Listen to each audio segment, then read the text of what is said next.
Oh, hello, Danny. Did you get a haircut? Why would I know for certain?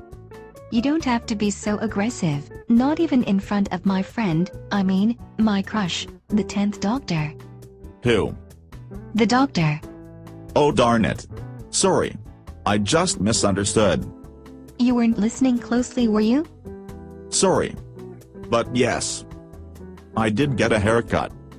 But some of my hair is sticking out of my darn head. Fair enough.